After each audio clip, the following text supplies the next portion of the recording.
business owners that puts them in front of a global audience.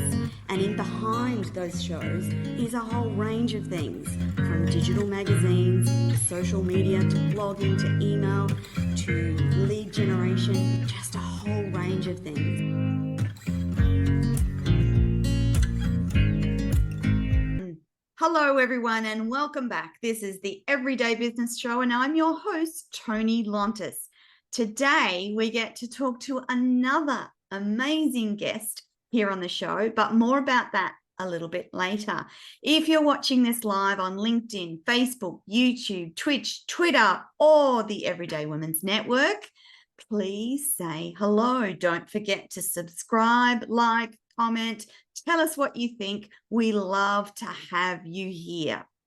If you've missed any of the shows that have been on previously this year, don't forget you can jump on to our YouTube channel, Toni Lontis on YouTube. You can jump on to Everyday Women's Network and see the Toni TV channel. And you can also find us across all socials. We have an app for EWN on Android and on Apple, and coming soon, Amazon Fire, closely followed by Roku, LG, and Samsung. We are affiliated with Zondra TV Networks USA, which gives us a huge, big audience to talk to. Now, each and every week, we do a special acknowledgement of the important role our Aboriginal and Indigenous peoples played in the development of our country's cultural identity. So today, I want to respectfully acknowledge the people of the Yugambeh language region, the traditional owners of the land on which we meet and broadcast, and I want to pay my respects to the elders past, present, and emerging, and all Aboriginal and Torres Strait Islander peoples here watching or listening today. Now, the title of our interview today is Protecting You Through Self-Observation.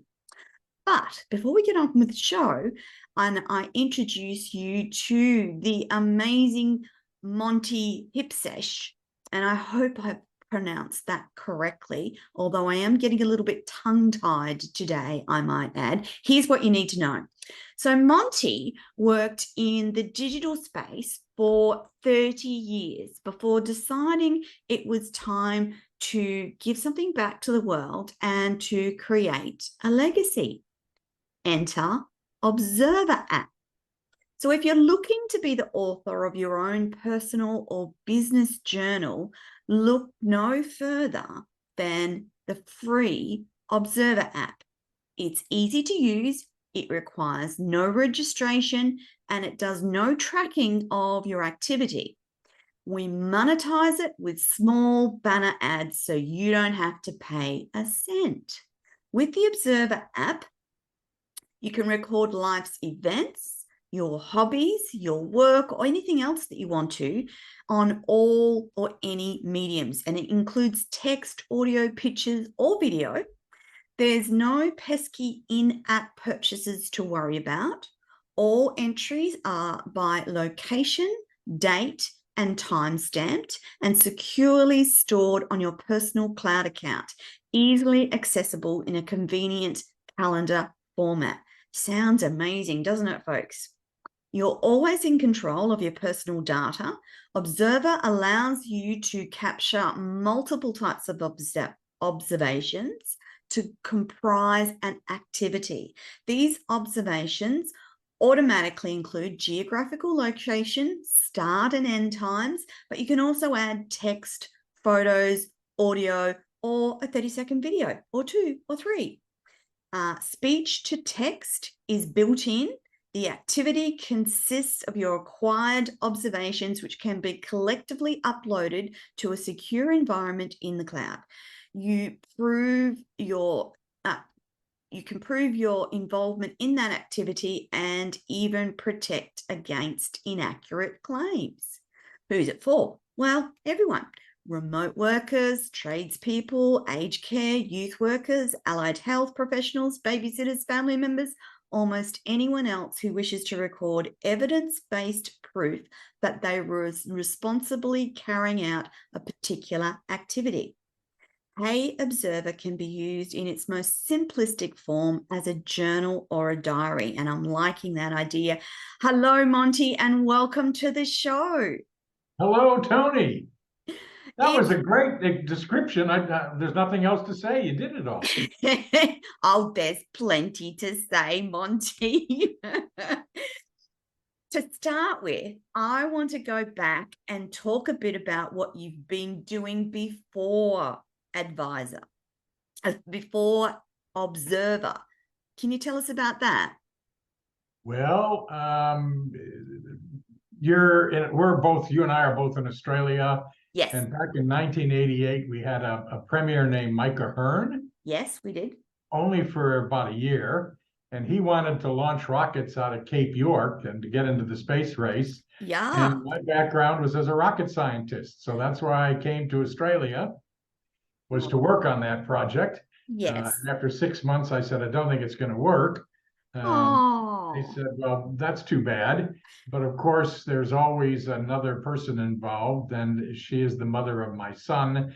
And Yeah. I decided that if God owned heaven in Australia, she'd live in Australia and rent out heaven. So I've stayed here for Oh. half my life, but my accent hasn't obviously gone away, and I still Well, sound like that's it. okay.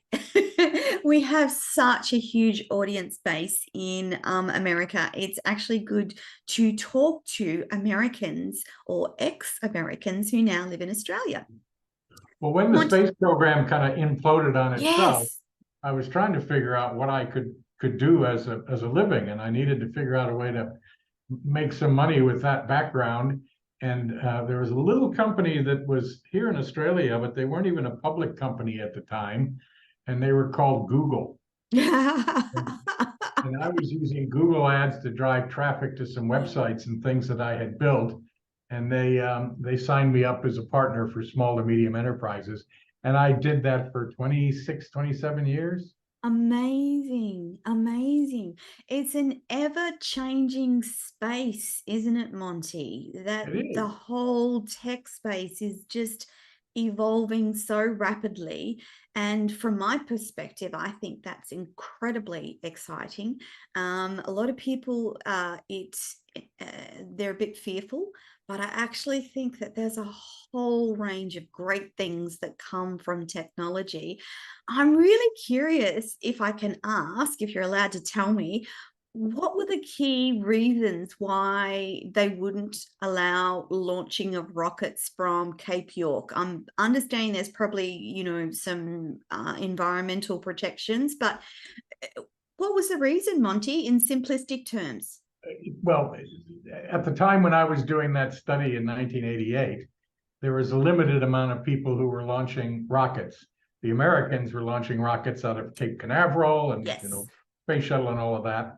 The Europeans were launching out of Arianespace down in South America. Mm-hmm. The Chinese were launching their Long March out of China, Mm-hmm. and the Russians were launching their proton rocket out of Russia. Yeah. The challenge was Australia didn't have a manufacturing background for rockets. Yes. They were actually going to buy their rockets from the Russians because the Russians had a very simple rocket that just uses kerosene and liquid oxygen, Yeah. and they could ship them down and not pollute the Great Barrier Reef. Yes. That was the first thing that I'm like, oh, that's a bit close to the barrier reef. But the challenge was at that time, companies that were building satellites, whether it was for a television or radio or communications, they would normally book their satellite launch 2 to 3 years in advance.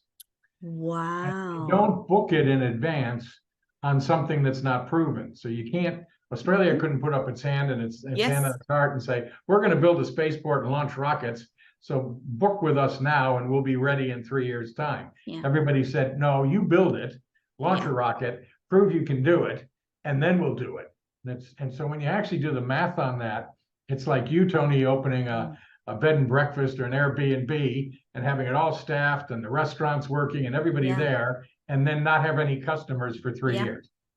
It It's too economically, hard. cash flow point of view, just doesn't work. Yeah. So to its credit, I love Australia. This is my home now. I'm a dual citizen. Mm. They launched some NASA rockets out of North Queensland. I was going to say, I'm sure I've spoken to a rocket manufacturer / developer on the Gold Coast with their own plan to launch rockets from the Gold Coast. Just they launched some for NASA yeah. out of University of Queensland's doing some scramjet engines. So we're actually finally catching up, and there's a little bit of stuff going on. We're geographically desirable, because when you're trying to do something low Earth orbit, or sorry, geosynchronous orbit, we're near the equator, and that's a good thing. Yeah. So, and again, it's a friendly place and all of that. So and the other thing about that is, if you look at just satellite coverage for, say, the internet, with all of what Mr. Musk is doing at the moment, I'm actually really incredibly grateful he's put those satellites up in the air, because this little black spot where we live in Talabudgera Valley now has great satellite internet. And we're looking to move to Tasmania and be even more remote. So thank you, Mr.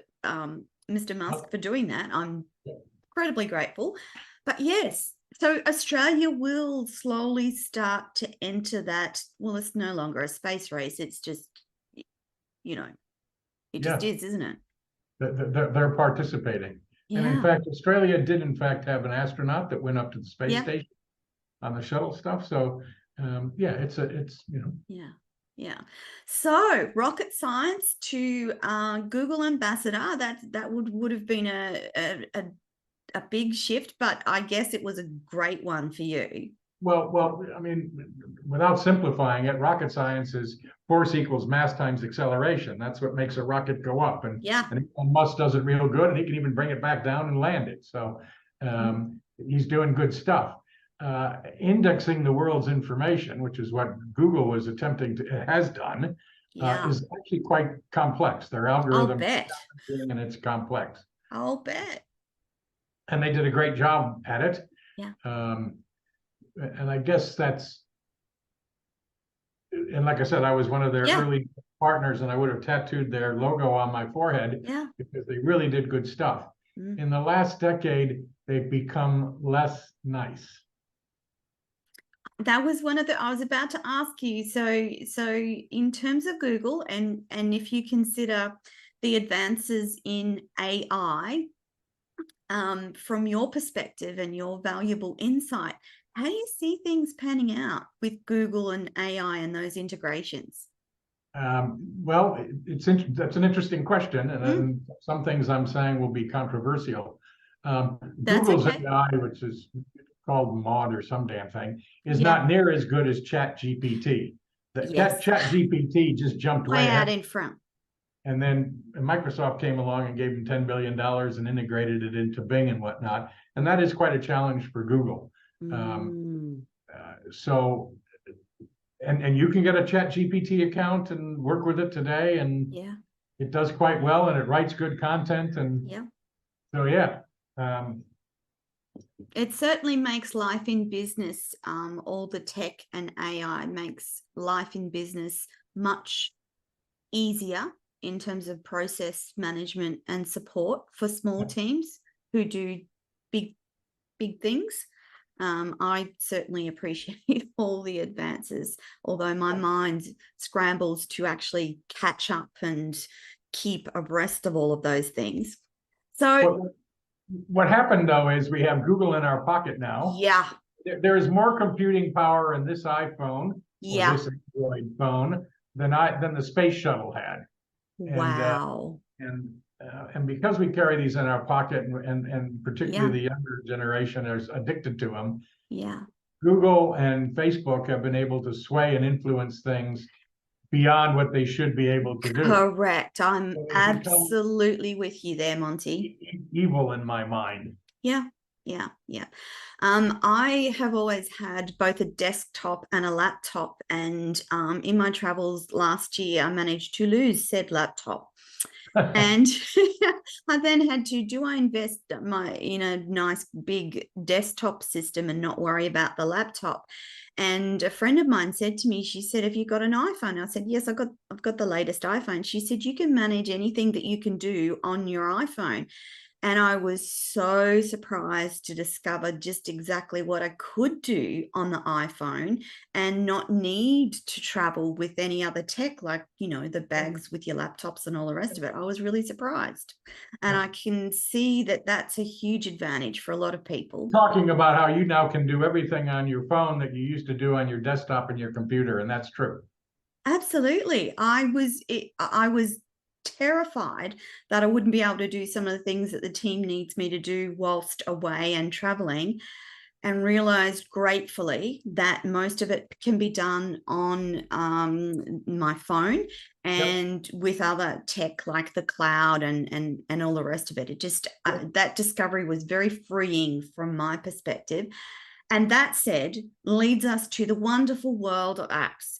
Now, having embarked on setting up my own TV network like Netflix, I've had to delve into this whole app development space reluctantly, for some of it, because it's it goes on and on and on and on and on. So you send, just for the audience, some of the background. So for instance, you want an app on Apple, and you send it off to Apple. The developers and programmers send it off to Apple, and then they do their stuff, and then it goes failed, or you need to change this code, or you need to do this, or you need to, and this goes on and on and on and on. So anyone who actually comes to the market with an app has my I think we're all very brave, because it isn't a long period of time where you're testing and trialing and testing and trialing and coding and recoding and all the rest of that goes into it. So for people to see the apps that you do on your phones, there's so much work that sits behind that, which leads us to Monty and our discussion today, because you developed the Observer app. You want to tell us about your inception of the idea and how it came about, Monty? Yeah, well, there's a couple of elements to that. One is I was spending less time doing Google ads and Facebook ads because I didn't want to give money to companies that I had ethical issues with. Yeah. So, and I was advancing in my age as well. And I thought, well, I've got time. No. Exactly what you said. I said, I want to build an app that's going to have a legacy. Yeah. And you've identified something, and the fact your pre-questions and everything else, Tony, really twigged my mind. And so let me query you just for a second. Yeah. You're, and I'm not trying to be negative here, but No. you're old enough to remember having wedding videos on VHS and stuff. And one of my weddings was in fact on a VHS tape. Yes. Yes. Well, that's not around anymore, is it? I know. I've got an old video of my first jumping out of a plane. Yeah. It's precious because I don't quite know like what to do with it, but I don't want to get rid of it. So then you take your VHS, and there were companies around that said, we could convert your VHS to a DVD. You said, oh, okay, well, let's do that. Sounds great. Let's convert it to a DVD. Well, I don't even have a DVD player anymore. No, correct. Once COVID came around, everything's streaming, and I have cloud accounts, and I've got, Netflix or Apple TV or whatever. And the reason I'm saying that segue story is that's part of what Observer was about, in that, I mean, again, you used to probably put things on floppy disks, and then you put them on USB sticks. Yes. And now you just stick it in the cloud and you don't take that with you. Yeah. So the nice benefit to Observer, since it runs off of your phone and uses native applications on your phone, as the phone gets better, the quality of what you collect with the Observer app improves. Yeah. Since it gets stored in the cloud, it's future-proof. Yeah. you know, the MP3 or MP4, the sound or the audio and the video will still be there. The PNGs will still be there. For our And if great not, grandkids, won't it, Monty? yeah. So that's why journaling digitally is so important. Now, I fully, and I'm talking with some other companies that develop print diaries and journals. Yes. And I say, Yes. I'm an enhancement to you. I'm a front end. The Yes. smell of the ink on the paper and the leather and moleskin, who did the Da Vinci stuff. I mean, there's something about writing and that experience that's worth having. And I'm Yeah. not trying to denigrate that with digital, but Yeah. I think digital can enhance it by having stuff caught from these devices. Definitely. And they don't require you to, because you know, like you said, you can travel the world now with your phone. You don't even need your laptop. Well, your phone is also your digital, in my case, your digital journal with Observer app. And it doesn't do anything that the phone currently doesn't do. The phone currently has GPS. Yes. It's got a timer. It's got a voice recorder. It's got speech to text. Yes. It's got video. It's got pictures. We've just put it all on one page with one button. Yeah. Yeah. Yeah. And Monty, when I was thinking about talking to you this morning, I'm about to embark on starting to write my next book. And as I was going through your stuff, I'm like, oh, I wonder if I could set it up to have the elements of the book set up in Observer app, so it's all there that I can share it with the editor. That's where my brain was going. So even though I've sent you the questions, I'm like, oh, I think I need to ask Monty about that, because that would give you a date and a time and where you are, and just add to the depth of what you might be able to write about, is what I was thinking. Yep, you're absolutely right. And I mean, you can literally, because this thing's got a nightlight in it, you can roll over in bed if you wake up and have one of those crazy moments. Yes. You can hit it and either record a voice message or speech to text or whatever you like, and capture that. When you're done, you just say upload and it goes to the cloud. We did add an extra feature. We've had 2 feature creep elements since we launched it. We allow you to structure your data so that when it goes to the cloud, there's a data structure to your directories. So you can, so like mine has journal, work, personal, whatever. Or if I'm a diabetic and I was trying to track what I'm eating, I can take pictures and put it in my diabetic directory. So we allow you to have that, and you can create your own categories. And we did that also for aged care workers, because they can specify where they're working. So that's one thing we added. The second thing we added was, while it lives in that directory structure in the cloud, that's not necessarily user friendly. So we created a button now that you can press and it'll publish it to your calendar historically. So now you can go in and say, what did I do last week? And every time you use the Observer app, there's a date and time stamp and a date in your calendar. If it was an hour, it's an hour. If it was a half hour, it's a half hour. And when you click on it, it links through to all the media that you recorded. So there it is, all your history. So you can just document your life as you please, and as long as you like. And that voice to text, I'm assuming, would also put it into a Word document or whatever you wanted, wouldn't it? No, not really. The voice to text puts it into your Google Drive in your calendar. Once it's in the Google Drive, you can say, yeah, make it Word, make it PDF, do whatever you want. We never create something that doesn't already exist. We don't want anything proprietary. We don't want anything special. If that makes any sense. It does. It does indeed. When did that moment come to you when you thought, this is the app I'm going to create? Do you remember? I do. I'm old enough to remember when they arrested Julian Assange. I'm old enough to remember when Snowden escaped to Russia. And there's all these people that are monitoring you, and what you may or may not know about your phone is, even if it's turned off and there's no electricity, they can track you and all this sort of stuff. And I was in the periphery of that. And I said, I'm going to turn this around. I'm going to turn it into something that an individual can use to document what they're doing, where they're doing it, when they did it. So if I'm an aged caregiver and I'm at somebody's house and I'm looking after their nana, the grandma, and I see something that's not good, or it wasn't tidy, or the medicines weren't there, or something, I can create an incident, so I can incident report that. If I'm a babysitter and I see something that's at risk, if I'm a domestic cleaner and I walked in to clean your home and there's a big red wine spill on the carpet, I can at least take a picture and say, that was here when I got here. I've tried to get it out. I did the best I could. Yes. So I just want, and since everybody carries these with them anyway, and it's free, why not? So it now allows you to, this is a bad thing to say, but you're familiar, of course, with the Me Too movement. Yes. So if you and I agree today to have some adult activities, and then in the morning you change your mind, I want to at least have documented that there was consent before there was disconsent. Fair enough. Yeah. So it's used. It can be used for that.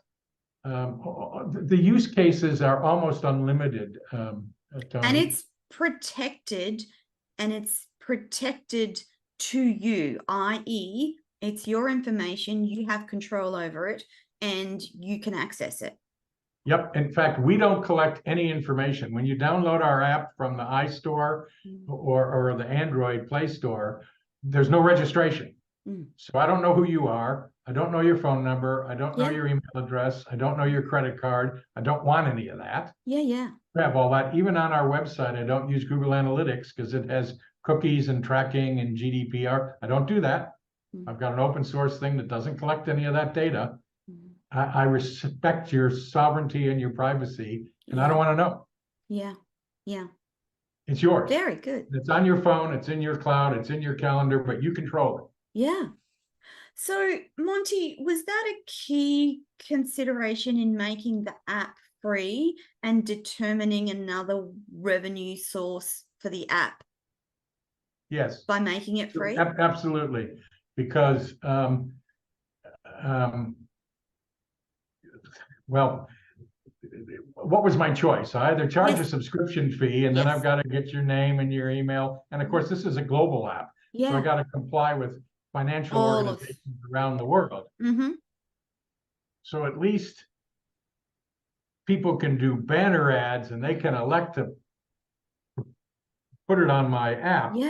But they're going to be putting it on the app blind because they don't know where that app is. Is it in Venezuela? Is it in Sweden? Is it in Australia? They don't know who it is at the other end of it. They don't have a profile on you because I'm not giving them all that information. But there's still an opportunity. They don't go over the screen and make you click to get through. No. Yeah. Excellent.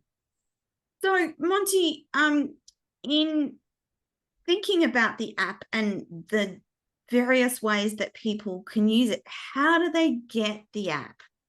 I know how to get the app, but I want you to tell the audience how they can get the app. And if they've got any questions, how do they connect with you? Right. That's a great question on both accounts. And since you've done it for your Everyday Women's Network, I have to say you're absolutely right with the pain and agony to go through that. It's like house renovations. They take twice as long and cost 3 times as much. Yep. So it's a challenge. We do, in fact, have a website, again, with no tracking on it. It's just observer-app.com. And there are use cases, video instructions, and the links to both the Apple Store and the Google Store. Otherwise, if you look for Observer on the Apple Store or the Google Store, it's right there. I did it this morning. I as the logo. Yeah, so I did it this morning, and you can clearly see on both Android and iOS, Apple and Android. It's easily just search for it. You'll find it straight away. I did no problems at all. Monty, if they go to the website, there's lots of information and videos and how-tos, etc., etc. If someone watching this wanted to connect to you and ask you more questions, is there a way that they can do that? Yes. Well, and we say it with reservation. They can fill out a form. Like Yes. I'm interested in getting feedback from our users. That's how we did the Yes. calendar thing and everything else. Yes. A lot of people send that feedback to me through the form anonymously. They Good. don't tell me who they are. But we That's say fine. right on the phone, if you want me to respond back to you, I need at least an email address. Yeah, that's exactly right. And I know Well, people can get a bit funny about giving out their email address, but goodness me, we live in a technological world. The way that we connect oftentimes is via email. So it's just an email. well, it's less intrusive than the mobile phone number because I won't ring you at Correct. 2 in the morning. It's also less invasive than a text message because people tend to Yes. open and read those quickly. But we can do that, and we can Yeah. add WhatsApp and Facebook Messenger and all these sorts of things. But in reality, it's mostly somebody who wants to, if they want us to say, "Why didn't you do this?" and they want me to Yeah. answer them, I will do Yes. that. But Absolutely. they got to give me a way to answer them. And if they tell me they Correct. got a carrier pigeon and they're going to send it to my office, I'll Be put it on a fine. little string and I'll send it back. Monty, part of the reason that you developed Observer app was around legacy. And I wanted to ask you, what does legacy mean to you and why is it so important? Um, the short answer is I've been so lucky in my life. And I used to be in the entrepreneurs organization, and we used to do a timeline of how things went. And I've listened to people that have been abused and violence and poverty and all sorts of things. And my life has just been an upward projection Yeah. up to where I am today, and I'm very grateful for that. Yeah.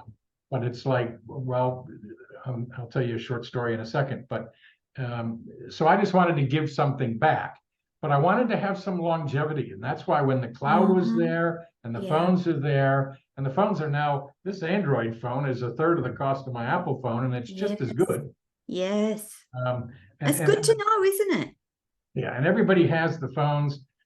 Kids do now. And so I thought this is a way that they can collect stuff, put it in the cloud, Yeah. and it's not having to scan the old color Polaroid photographs and Yeah. the negatives and the VHS and it's all in the cloud. It goes from your phone to the cloud, and the cloud's self-healing, if you'd like. Yeah.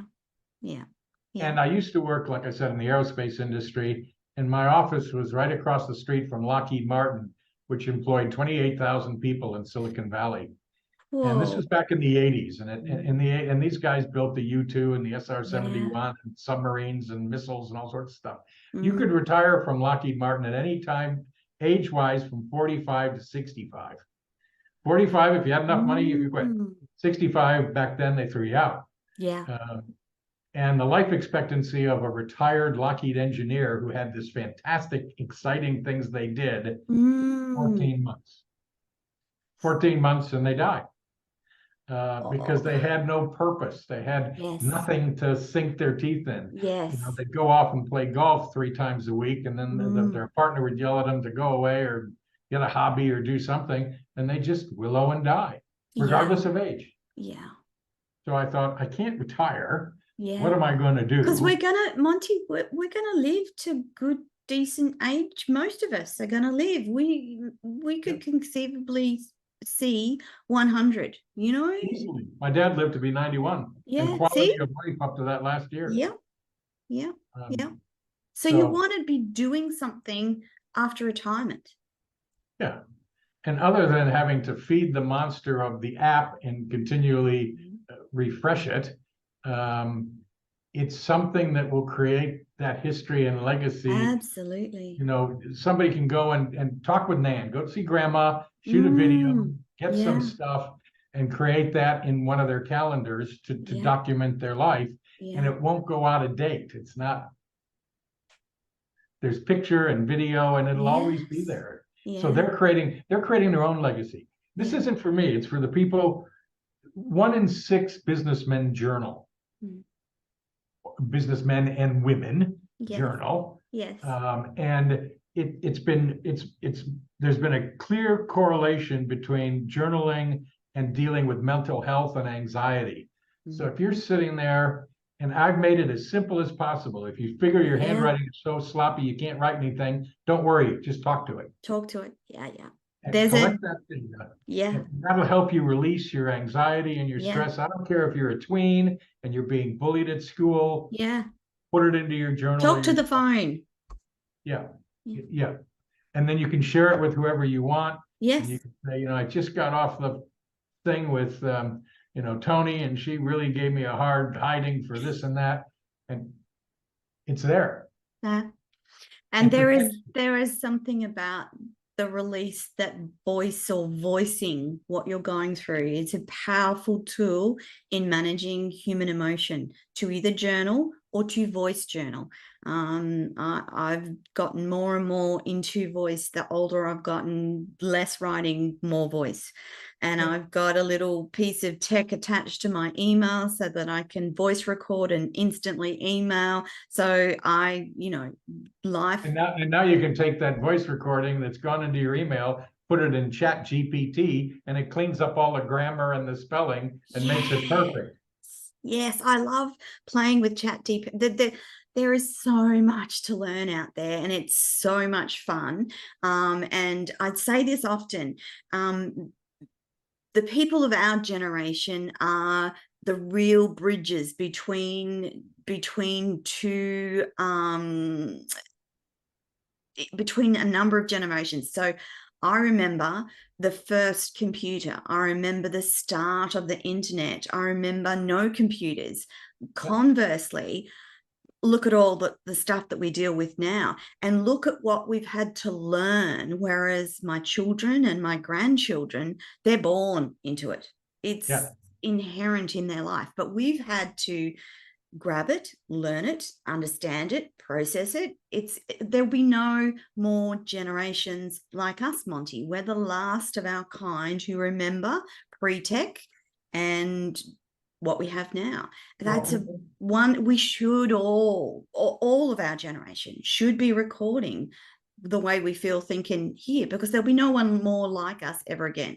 No, and when you see the kids and the grandkids, they're publishing stuff all the time on these devices, whether it's Instagram or TikTok or whatever else.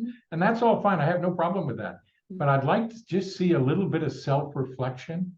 Yeah. I'd like to see a little bit of, and Monty, why are you doing this? What's internal? How are you feeling? The other thing is, Monty, that those platforms, Insta, Facebook, etc., you don't own that content. Nope. It's not yours. Nope. Whereas Observer is You own it. yours. You own it. It's your voice. It's your pictures. It's your content. No one can take that away from you. Whereas if Facebook shut down tomorrow, I know millions of people that would be just distraught because their businesses, their followers, their whatever, it's all gone because you don't own that stuff. Well, we originally set the cloud service as a Google Drive because they give you 5 gigabytes free, and the calendar's free, and Apple only gives you 2. So we picked the bigger one. Yep. It can also be used with Microsoft OneDrive or Amazon's S3. So there's other clouds. So you're not tied to a particular proprietary cloud. Yeah. And I'm actually working on a feature that'll be in version 2 or 3, where if you don't interact with your journal for a period of time, you can nominate. You can nominate. No. Yeah, you can do that. But you can nominate that. Oh, my person that I want to have. If I haven't done anything in a month, it's probably because I'm injured or hurt. I want this person to be notified of that, and it'll notify them and give them the username and password to my journal. Amazing. So amazing. If I don't reply, it's just not sitting there in the cloud with nobody getting access to it. I can share it. That's really cool. That's really cool. That's a feature, a future feature. Yeah. So for you, this will just keep developing for you, won't it, Monty? I hope so. Keeps me young. Absolutely. Where do you see yourself in 5 years, Monty? Well, good question. It's the short answer. it's the people you meet, the places you go, and the books you read. So I'm probably like you. I'm a voracious traveler. I've been over most of Southeast Asia, most of South America, most of North America, most of Europe. Not so much Africa, but maybe I'll do that next. I travel because it's great, well, isn't it? any Australian that complains about Australia just needs to leave Australia for 3 months. They They'll do. come back and they'll realize how good it is. They will indeed. Australians just do not understand how very lucky we are. Yeah. And I have loads and loads and loads of American friends now. And what's happening in that great country is quite deplorable. And they are really not having a good time. And They're not happy. We're really quite lucky in Australia. We're enough removed from that, but yeah, and you know, the US is a big, mighty, powerful country, but its citizens are grappling with so many things that are just so hard for them to fathom. Yeah, as I tell my Australian mates, I say, if I get in a fight with you, when I get done, I buy you a beer. Yeah. You know, yeah, we're kind of, you know, we're a bit, I think that's the thing that you notice the most. And there's Canadians are possibly a little bit closer. Canadians, New Zealanders are a bit closer, but we do have that capacity to not take ourselves too seriously, B, have a fight and it's gone after 2 minutes and you're buying each other a drink. And I think that Australians need to celebrate that. It's not larrikinism, but it's we just don't take ourselves too seriously, and that's in this world, in this day and age, that's a real blessing, I think. And we punch way above our weight. Well, we do now. I mean, I've invested in Valve, which is a high sports company here, and we're now getting our own unicorns in the software and tech space, because you don't have to go to Silicon Valley anymore. Yes. And you can get the money here and you can do it here. Yes, There's 24 million people. Come on. Yeah, we're small but mighty. Absolutely, absolutely. Monty. I tell all my American friends to come and visit, and then I say, and make sure when you get done, go home.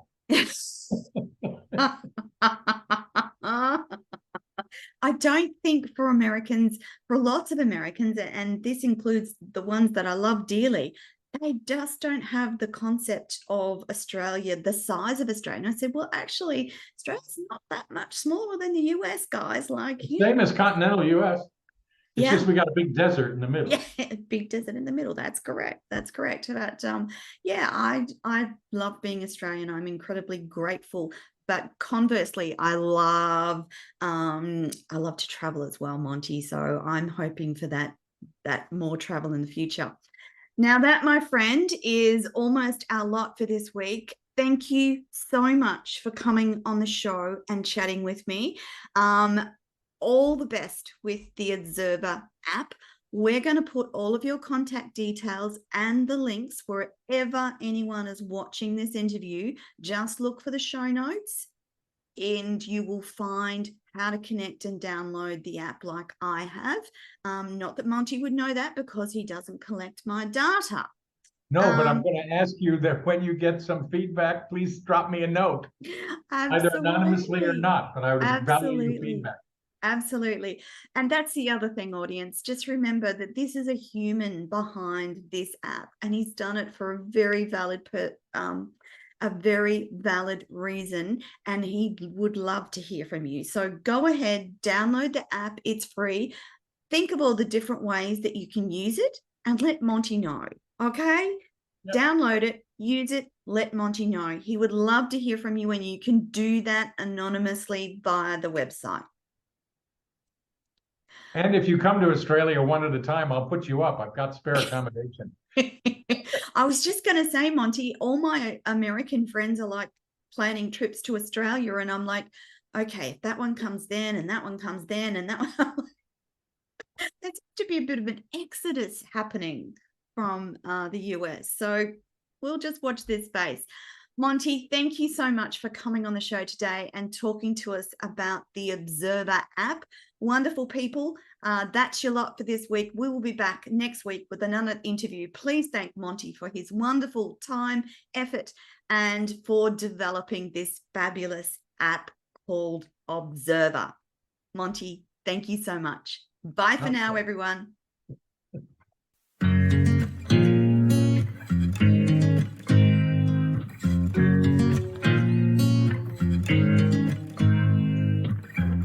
Of shows with business owners that puts them in front of a global audience, and in behind those shows is a whole range of things, from digital magazines to social media to blogging to email to lead generation, just a whole range of things.